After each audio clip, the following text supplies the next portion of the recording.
Good afternoon to you, Greg. Joe Hayden, I guess, would be a guy we were discussing. That's all done. Anybody else on the Browns we should be looking out for? Well, our guy Ian Rappaport reported Brock Osweiler and Hayden were both available for a trade, and if they could not get a pick for Joe Hayden, I have a hard time believing that they can get a pick for Brock Osweiler, no matter how much money they are willing to pay of his $16 million guaranteed. When you hear these guys are available in a trade at this time of year, it usually means that a team is willing to cut him. So I expect to watch out for Brock Osweiler this weekend, and ultimately, I think he's on the roster bubble and likely won't be on the Cleveland Browns this season. Yeah, what a 365 days for Brock Osweiler. Moving over to another AFC team, Greg, what about TJ Ward? He's been a big contributing part of this no-fly zone for so long. This is the most surprising name that's become available this week. I know TJ Ward's turning 30 years old. He's had some injury issues. They have some young players that they like in their secondary. TJ Ward's still a good player. So of all the players that have been floated out there for a trade, he makes the most sense to me. So many different teams need a safety right now. I think John Elway could get a pick for him. If they do not find a team to take him, you have to believe, though, they are ready to cut him because they like the youth at that position.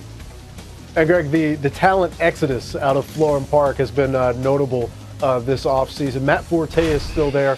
What do you think the options are as far as Matt Forte with a trade? I don't understand this one. Matt Forte is guaranteed $4 million, so the Jets are on the hook for it. Why would you not just want Matt Forte on your team, a good veteran leader? I watched him last week in the preseason. He was running well. That said, I don't think any team at this point in the offseason wants to take on that salary. They'd rather just see if the Jets cut him and they can negotiate their own salary with Matt Forte. But keep Matt Forte around. Keep some good players, Jets. Why would you not want good players on your team? A prescient question from Gregg Rosenthal with regards to the New York Jets. Let's talk about some guys that could potentially be cut. And Greg, we got to start with a former guy, one of our guys, Geno Smith. What's going on there? It hurts. If we can start a football team of our own, Claybon, Geno Smith is starting. Absolutely. Unfortunately, we don't run a team, and he's fighting for this backup job in New York against Josh Johnson. I think he could win the backup job, but he's a guy I'm watching out for this weekend because it seems up in the air. Whoever doesn't win that job between him and Josh Johnson will get cut.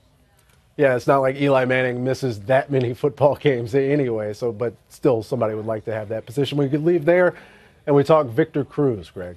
I do not expect him to make the Chicago Bears. He's a big-time name, but teams tell you a lot about how they view a player in terms of how they use him in the preseason. Victor Cruz has been out there deep into the fourth quarter with the backup quarterbacks, the third and fourth string players, and even though they lost Cameron Meredith for the season, that's an outside receiver. Cruz really more of an inside guy. Kendall Wright has earned that slot job, and this could be the end of the line for Cruz. We'll have to watch this weekend.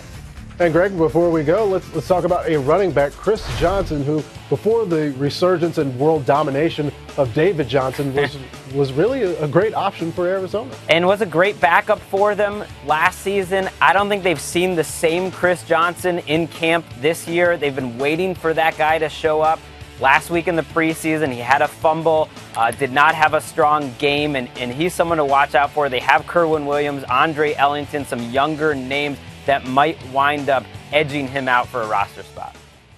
And Greg, as we wrap things up, anybody else we need to be on the lookout for? Pernell McPhee's a big-time name and a big-time player that's made a lot of money in the league. Has been a really underrated star, but he's hurt right now. He's guaranteed a lot of money. He's someone I could see also getting cut or traded over the weekend.